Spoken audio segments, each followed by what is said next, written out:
રામ થોડી કરુણા તારી વસ્તી પર રાખી લેજે.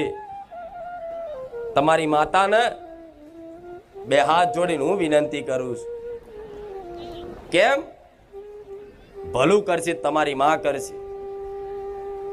કુળનો દીવો જ્યાં સુધી રાજી નહીં થાય ત્યાં સુધી દુનિયાની કોઈ માતા તમારું ભલું નહીં કરી કાતો વિશ્વાસ રાખજો. આજ કદાચ થોડા ઘણા કામ તમારા હું કરતી હોય ને તો તમારી કુળદેવીની રજાથી કરતી હોય,